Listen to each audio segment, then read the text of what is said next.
Hey there, survivors. Thanks for tuning in to tonight's episode. If you're new here, please consider subscribing. It really helps me keep these stories coming. And while you're here, let me know in the comments where you're listening from. Now let's get started. I used to think that leaving Earth would be the most hopeful moment of my life. There was a time when humanity believed that escaping the zombie outbreak on our home planet would mean a fresh start among the red dunes of Mars. We were so certain that the infection would never make it across the vacuum of space. We carried optimism inside the cold metal walls of our evacuation vessel, crammed alongside a few brave volunteers and a handful of desperate survivors. That belief sustained us on the perilous journey, but it did not protect us from what waited on the surface of our new home. It's taken me a long while to shape these words. I have no idea whether this recording will reach anyone, or if Mars's harsh environment has already swallowed every signal we send. Nevertheless, I have to document what happened here. I owe it to anyone who might still be out there searching for answers. When I close my eyes, I still see images of Earth on the brink of collapse. The zombie outbreak spread rapidly, defying every quarantine effort. I remember seeing entire cities overrun with staggering figures and hearing the transmissions that reported the impossible speed of the infection. Families barricaded themselves in skyscrapers, hoping someone would arrive with a cure. That day never came. Government defenses crumbled under the mass of infected. The broadcast networks fizzled out, replaced by ghostly static or frantic pleas for help. Everyone with the means to leave Earth did so, though the seats on those transports were reserved for a privileged few. I was one of the people selected to work on the new colony if we managed to establish it on Mars. The promise of a safe haven was the only anchor for my mind as the outbreak raged around us. Before the rocket launched, I caught a final glimpse of my old neighborhood. What once was a peaceful suburb had become an eerie maze of overturned vehicles, broken windows, and the remains of hasty blockades. If not for the evacuation order, perhaps I would have tried to rescue more people. Instead, I boarded that rocket, not knowing if we would even survive the trip. Yet anything seemed better than waiting for the infected to appear on my doorstep. The vessel we boarded was originally designed for cargo, hastily modified to carry passengers escaping the apocalypse. Everything about the interior looked patchwork. There were sections of the ship still bearing stickers from previous missions, warnings about radiation, panels that had been reinstalled with the wrong serial numbers, nets to keep supplies from drifting in the absence of gravity. We had to ration oxygen, water, and food carefully. Engineers rigged up extra oxygen scrubbers out of what used to be medical equipment. Those of us on board tried not to talk about what we'd left behind. We would spend hours simply floating in our seats, strapped in with harnesses, unable to sleep for more than a few minutes at a time. The quiet of space was a dramatic contrast to the chaos we'd witnessed on Earth. Some found the silence worse than the screams they'd escaped. At least the roars of the infected told you where the danger lurked. In space, there was only emptiness. We were told that as soon as we landed, we'd be taken to a pressurized habitat in the early stages of construction. The Mars Colony Initiative had already sent drones and robotic units to assemble the framework.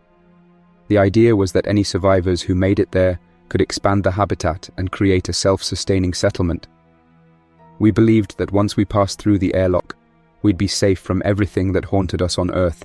Our landing was rough. The entire rocket shuddered under Martian gravity, and we nearly toppled upon touchdown. Despite that jarring approach, the feeling of stepping onto solid ground, even if it was red dust, was overwhelming. We stared out the portholes at the landscape, a barren expanse of crimson soil and rocky outcroppings beneath an orange-tinted sky. Thin wisps of atmosphere created a hazy horizon. Robotic rovers arrived to guide us toward the main habitat. I recall forcing myself to walk in the reduced gravity, expecting the rundown feeling of Earth's devastation, only to find an unsettling emptiness. There was no sign of the infected. The dunes carried no footprints, no crawling figures. Our boots made the only tracks in that alien soil. For a few moments, I thought we'd found safety at last. We entered the primary habitat dome through an airlock system. The interior was harshly lit by overhead lights powered by solar arrays outside. We took off our helmets, and we felt the pressurized air on our faces. The official commander of our group, Marshal Gaines, welcomed us with a forced grin. He guided us through a series of connected modules: living quarters, supply storage, research labs, and a small medical bay. Everything smelled of recycled air and plastic. It felt cramped, but it was better than floating in that cramped rocket. Despite the sense of relief, I noticed an odd tension in the way Commander Gaines spoke. He kept glancing down hallways, as though he expected something to appear. Nobody asked him about it directly, assuming he was just jumpy from the stress. We had our own anxieties to manage. Within a week, some of our new arrivals began experiencing fevers and fatigue. Initially, everyone blamed it on the adjustment to Martian gravity or possible radiation exposure. The medical team administered the usual treatments and suggested rest. Soon the symptoms escalated: a persistent cough and an unusual discoloration in the eyes of the sick. I tried to keep calm, telling myself there was no way the zombie infection could survive across the vacuum of space. Then came the day that changed everything. One of the patients, an engineer named Vasquez, stumbled out of the medical bay in a daze. His skin had a strange pallor, and his eyes were clouded. He lurched down the corridor, colliding with walls, as if he didn't recognize his surroundings. People rushed to help him. A few steps later, he collapsed. The personnel on duty carried him back into the medical bay, shouting for the doctor. The door sealed behind them. 2 hours passed. The door stayed locked. Finally, Commander Gaines arrived with a security team. They forced the door open and found absolute disorder inside. Medical equipment was scattered, monitors had been torn from the walls, and the room was empty, save for the traces of a struggle. Vasquez and the staff who had gone to help him were nowhere to be found. Word spread fast. People whispered about the possibility of a mutated strain of the infection. Some claimed we were overreacting. After all, there were no conclusive signs of the classic behaviors displayed by the infected on Earth. Others were less certain. Tensions began to rise in the halls as our small group tried to figure out what was happening. Commander Gaines ordered an immediate lockdown of the colony. No one was allowed to leave the habitat without explicit permission. All labs were put on high alert. He also suspended any research unrelated to the medical emergency. The staff from the rocket and the existing colony team were forced to work together, but we were not accustomed to each other's protocols. Communication breakdowns were frequent. We searched every module for signs of Vasquez or the medical staff, to no avail. Security cameras had been inexplicably offline in the medical bay at the exact time of the incident. The possibility of sabotage weighed on everyone's mind, but we had no proof. The next day, something happened that rattled me more than any memory of Earth's zombie outbreak. I was assigned to inventory supplies in the corridor leading to the greenhouse dome, which provided us with a small amount of fresh produce. As I passed by a junction, I heard a muffled voice. I thought someone was talking, maybe a couple of technicians around the corner. When I looked, the hallway was empty, but I could have sworn I heard a sound like labored breathing. I tried to remain calm. At first, I assumed stress was causing me to imagine things.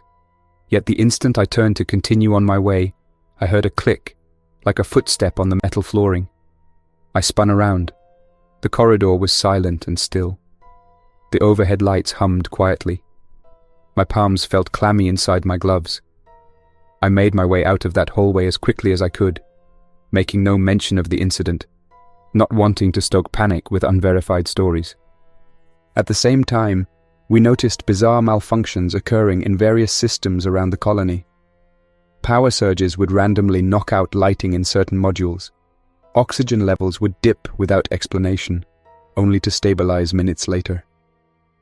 The greenhouse's irrigation system began running at odd hours, flooding the walkway. A communications officer named Lee had sworn that the log showed an external override, as though someone or something was controlling our base systems from within. Crew morale sank. We had limited resources for repairs. There was nowhere to run if the colony failed. Going outside meant a near impossible journey through Mars's freezing nights. Living inside a failing habitat was almost as frightening as the possibility of a hidden, mutated zombie infection. We tried to cling to routine. We performed daily maintenance tasks, checked in with each other, and adhered to Commander Gaines's directives. Still, something felt deeply wrong. It was on our 10th day that we discovered a partial answer. One of the techs, Raya, found corrupted security footage from a corridor near the main medical bay. She spent all night trying to salvage it. What she extracted was an 8-second clip that had no sound. The camera angle showed a portion of the hallway in half light, evidently after one of our power surges. A figure staggered into view, wearing a colony jumpsuit. The person seemed unsteady, clutching at the wall for balance. Then a second figure emerged behind them. The second figure's head tilted, as if sniffing the air. In a split second, the second figure lunged, causing the first person to vanish from the frame in a blur. The footage ended with static. The official logs had no record of any violence at that time or location. My hands felt cold as I replayed the clip over and over. The posture of the second figure reminded me of the infected from Earth. Slow until they spotted prey, then all too fast. That was when I began to suspect that we were dealing with a new strain of the zombie infection, adapted to our environment. Possibly more cunning, if it was capable of accessing and sabotaging our systems. Commander Gaines called for immediate inspections of every module after viewing that footage. Teams of 3 or 4 were assigned to each section, armed with whatever we had that could pass as a weapon. The colony was never meant to be a fortress. We had emergency equipment like flare guns, some industrial tools, and a handful of projectile devices that fired non-lethal rounds for crowd control. I joined a group tasked with examining the greenhouse. The lights had been flickering for days, casting strange shadows across the rows of plants.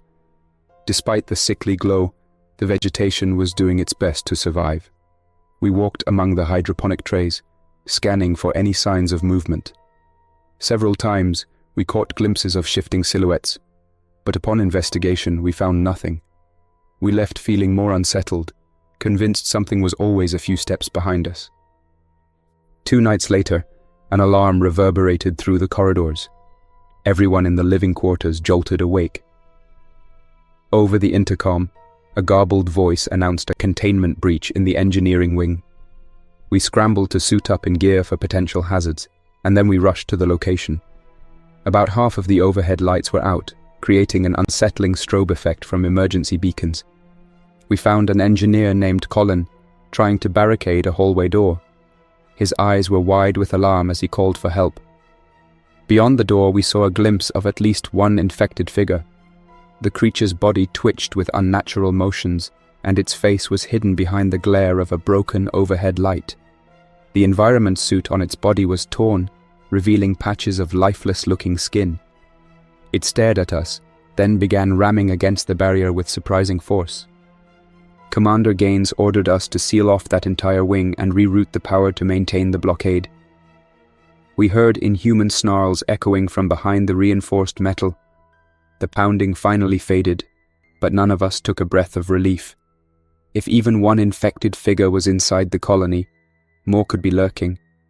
Every bit of denial melted away in that moment. We were dealing with zombies again, though they seemed to have adapted to Mars in a way we couldn't fully understand. After that frightening encounter, people started whispering about a secret lab that Commander Gaines might be hiding.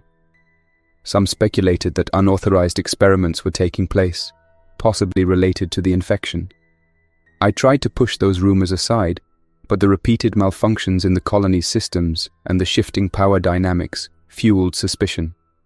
The commander's demeanor became more guarded, and he restricted certain modules to authorized personnel only.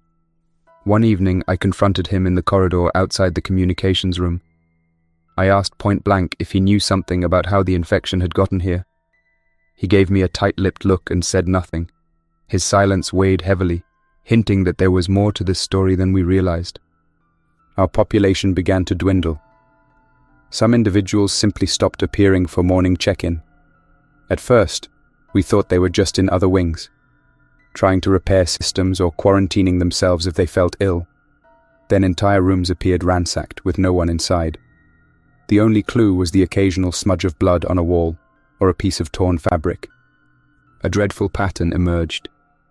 Whenever the lights flickered, someone else disappeared. We found more evidence that someone, or something, was tampering with the power distribution panels.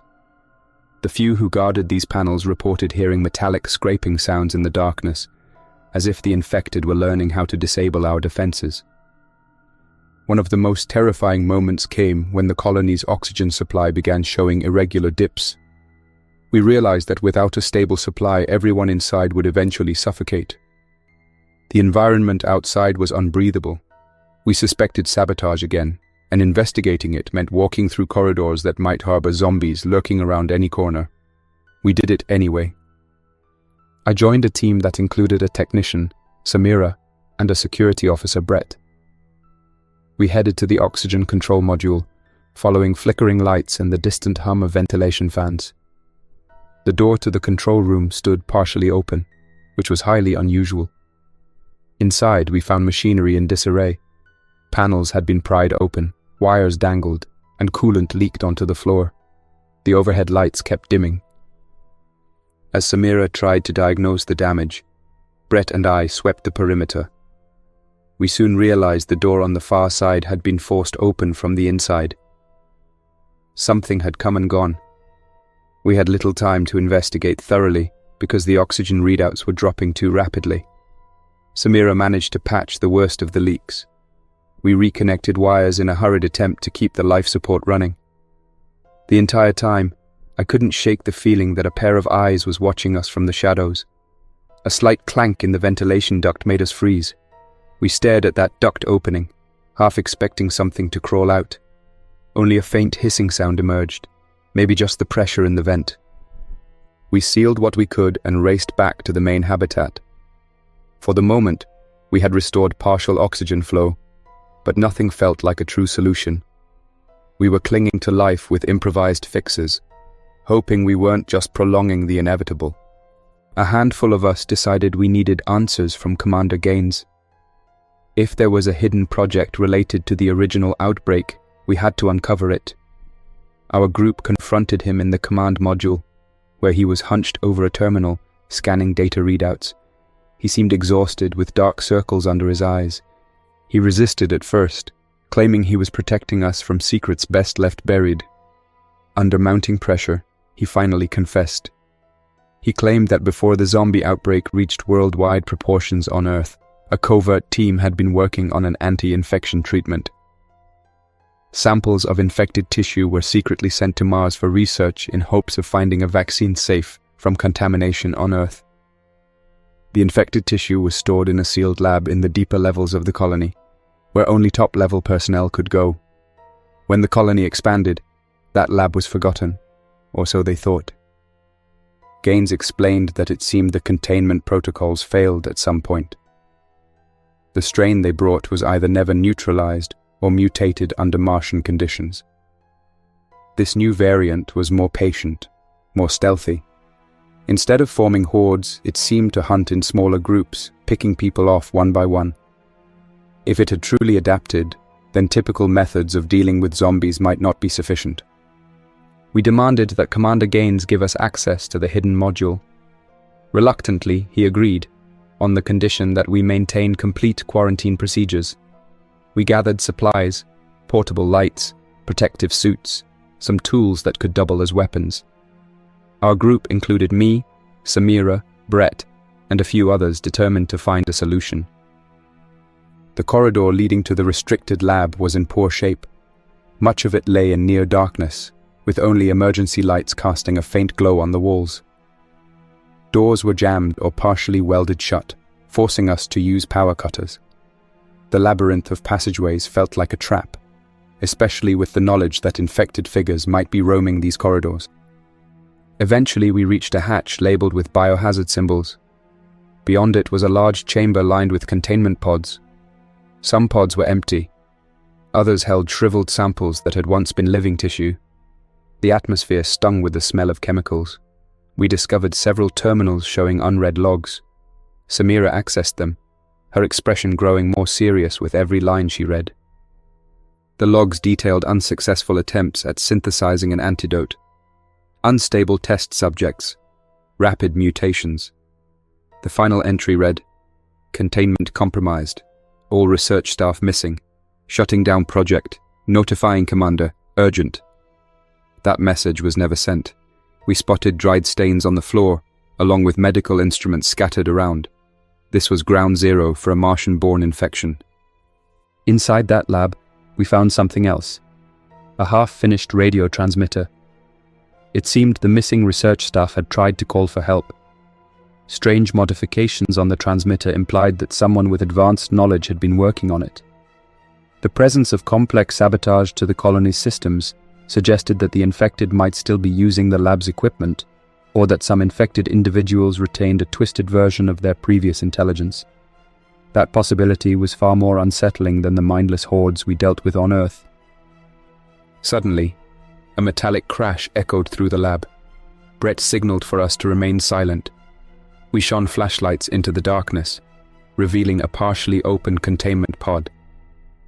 Something was moving inside. We backed away, trying to avoid detection. A shape emerged. Gaunt figure, pale skin, eyes reflective in the beam of our lights. It didn't stagger like a typical zombie. Instead, it moved with unsettling precision. We held our breath, hoping it hadn't seen us. Then, it emitted a low sound, neither entirely human nor fully animalistic. It moved deeper into the shadows. We waited for several minutes before daring to step toward the exit. Getting trapped in that lab was the last thing we wanted. After that disturbing discovery, we sealed the lab as best we could. None of us doubted that more infected were lurking inside. We returned to the main habitat to share our findings. Panic spread among the remaining crew when they heard that a more intelligent variant of the zombie infection might be among us. Commander Gaines tried to maintain order, urging everyone to stick to assigned tasks so we could keep our critical systems operational. Every corridor walk felt like a test of courage. People traveled in pairs or trios, scanning every hatch, every ventilation shaft. The lingering darkness and malfunctioning lights gave the infected ample cover. Sometimes, faint shuffling noises could be heard from behind closed doors. Other times, we found suspicious footprints in areas that should have been off-limits. Several new patients arrived in the medical bay with symptoms far worse than anything on Earth. Instead of swiftly losing consciousness and turning violent, they experienced bouts of near lucidity, mixed with feral behavior. They spoke in hoarse voices, sometimes reciting instructions or warning messages about the colony's systems. It was as though the infection had hijacked their knowledge, using it to undermine our chances of survival. During one grim shift, a medical officer named Talia reported that one patient tried to speak her name, even while displaying zombie-like aggression. The patient's eyes were glazed, muscles twitching, but there was a flicker of recognition when Talia stepped closer. Moments later, the infected individual lunged, forcing Talia to flee. That kind of cunning was not part of the standard outbreak on Earth. We worried that each new infection advanced this strain's capabilities. It happened when we least expected. A group of technicians went to perform final repairs on the oxygen system. A dozen of us waited just outside the control module, prepared to respond if anything went wrong. They worked for nearly an hour, calling out each successful step on the radio. Everything seemed normal until we heard sudden static, followed by shouts. We rushed in, flashlights scanning the area. We found equipment strewn across the floor, no sign of the technicians. The control panel had been sabotaged again, wires yanked free. A single glove lay on the ground, torn at the fingertips. The environment in that module felt suffocating, as though something were watching from every corner. We had no choice but to retreat, knowing we could do nothing to help the technicians. Those still alive resorted to taking turns on night watch. Sleep became a luxury few of us could afford. In that state of constant stress, reality blurred. I sometimes dreamed of Earth, remembering old horrors, only to awaken in a place that felt just as nightmarish. That sense of dread pressed upon me. More intense every day. We couldn't fix our systems or protect ourselves from the zombies prowling in the dark. We considered searching for any escape craft that might still be parked on the surface. However, we had no confirmation that such a craft existed. Even if we found one, the flight away from Mars without guaranteed fuel or a base to resupply was a death sentence. Our only hope lay in sealing the infection away or eliminating it. Then we could repair our habitat and maybe resume attempts to communicate with other potential colonies or space stations. A crucial turning point arrived when Commander Gaines announced he had devised a plan to draw out the infected. He believed they had integrated themselves into our colony's infrastructure, controlling the lighting and life support to their advantage. By rerouting power through a single central line, we could create a surge that might disable their sabotage for a short window.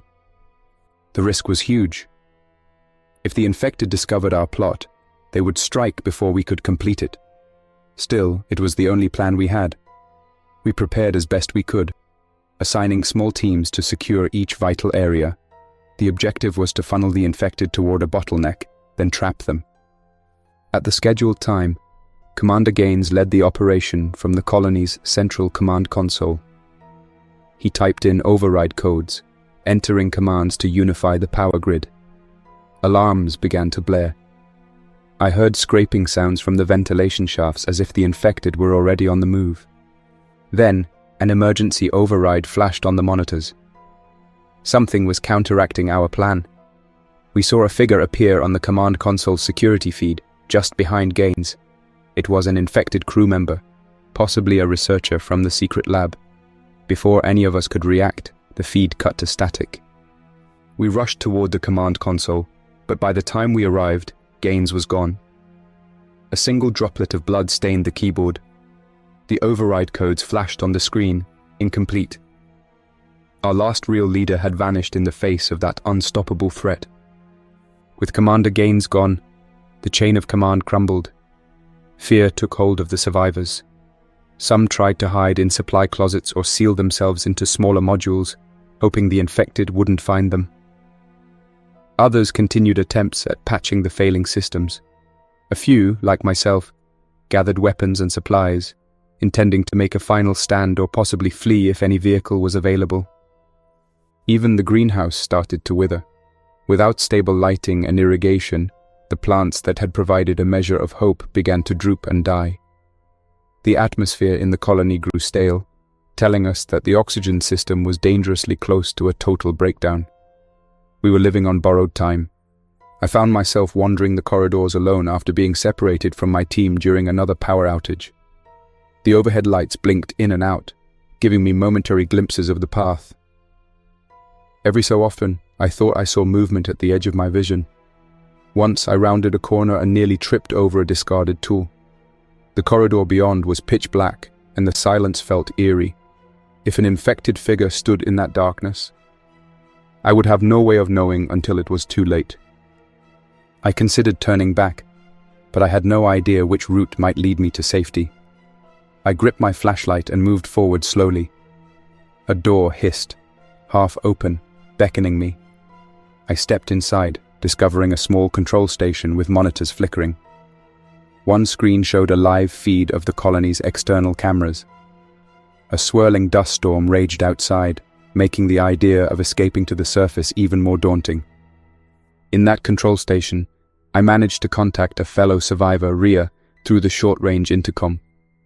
She was still in one of the secondary labs, trying to finalize work on a potential chemical compound that might slow the spread of the infection. We made plans to meet so I could help her secure the lab. Perhaps a small pocket of us could hold out long enough to see if her experimental formula worked. I carefully navigated a route through the colony, using side passages to avoid the main corridors where the infected might be lurking. It felt as if the walls themselves were closing in. At every turn, I half expected a feral figure to rush at me. Each step brought me closer to Ria's location, but the journey felt endless. Finally, I arrived at the lab's entrance. The door was ajar, lights flickering inside. I whispered Ria's name. No response. I found her in the far corner, unconscious but breathing. Her workstation was still active, data scrolling across the screen. She clutched a small vial in her hand. I examined her for signs of infection and noticed a few superficial scratches on her arm. She stirred, eyes fluttering open. In a hushed tone, she explained that the formula might weaken the infection, but she hadn't yet tested it. She believed it could disrupt the mutated strain if delivered properly. We moved her to a secure corner, hoping she wasn't already infected. Moments later, an infected figure appeared in the doorway, a silhouette twisted by the half-light. Its stance was predatory, and I recognized the tattered remains of a colony uniform. It let out a rasping exhale. Then it lunged. I grabbed the nearest tool, a metal rod, and tried to keep it at bay. The figure swiped at me, forcing me to stumble back. Ria, still weak, held up the vial, yelling for me to lure the infected closer. I feinted to the side, and the creature followed. Ria hurled the vial's contents toward it. The liquid splashed across the infected being's shoulder. A sharp hiss filled the air, and for a moment, the creature froze, as if in pain. Then it snarled and backed away, disappearing into the corridor. We had no idea if that reaction meant the formula worked, or if it had merely startled the infected. But for the first time, we'd seen a hint of vulnerability in these Martian-born zombies. Ria and I decided to broadcast a message to any remaining survivors. Gather in the lab for a possible countermeasure. We managed to activate the intercom, instructing others to make their way carefully. A few answered our call. Samira was alive, though wounded. Brett had sustained an injury while fleeing a group of infected near the greenhouse, but he promised to try reaching us. In total, only 4 or 5 answered. The rest were either gone or too afraid to reveal their position. One by one they arrived. We fortified the lab, sealing doors and stacking crates to slow any attackers. Ria set up a makeshift station to produce more of the formula. We didn't know if it could truly cure anyone, but if it even caused some temporary hindrance, we might stand a chance of reclaiming the habitat. We needed to retake control of the main power grid to restore lighting and life support. If the infected were indeed using the darkness to their advantage, illuminating the colony could reduce their ability to ambush us. We also needed stable oxygen to avoid suffocation. Our plan involved splitting into 2 groups. One would distract the infected by moving through the habitat's upper corridors, creating noise and false signals. The other group would sneak down to the main power room and reset the system. I volunteered for the second group, which included Ria and Brett. We brought along vials of the experimental compound. We crept through half-lit passageways, stepping over debris.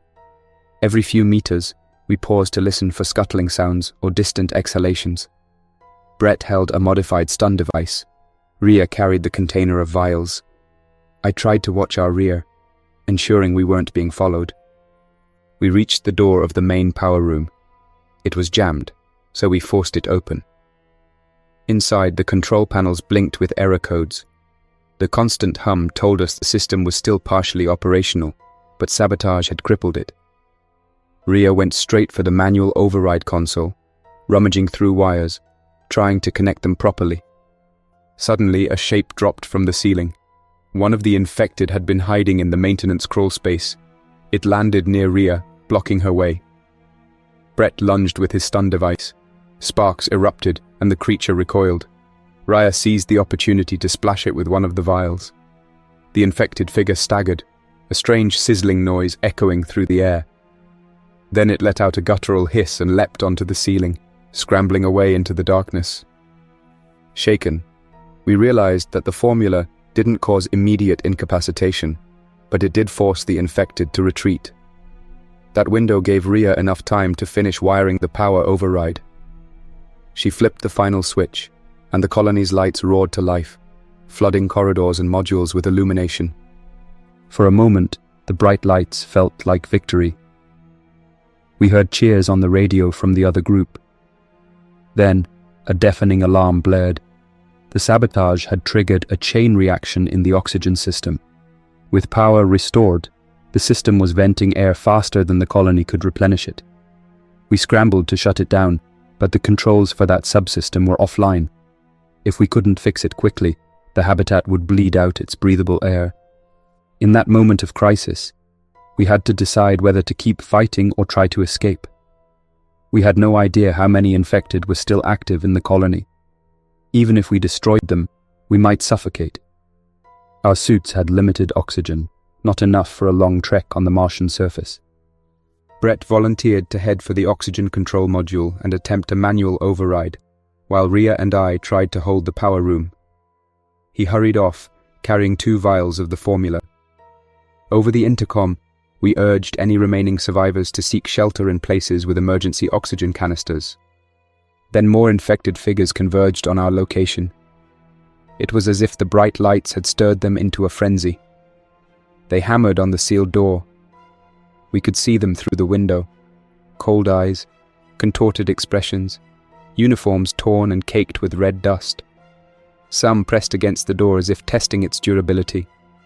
We braced ourselves for an eventual breach. In the midst of the pounding, a voice crackled over the colony's communication system. It sounded distorted but disturbingly human. It repeated a single sentence. "We are always here." Over and over the phrase repeated, accompanied by static. I wondered if it was a recording or if one of the infected had learned how to operate the comms, taunting us with a horrifying message. That chilling repetition echoed in the corridors. Rhea and I exchanged glances.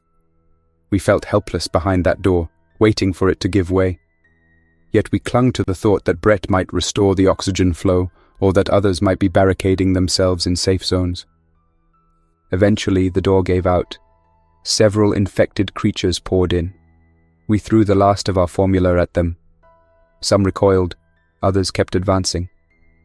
We used tools as makeshift weapons, striking when they got too close. The scene became a frantic struggle just to stay alive.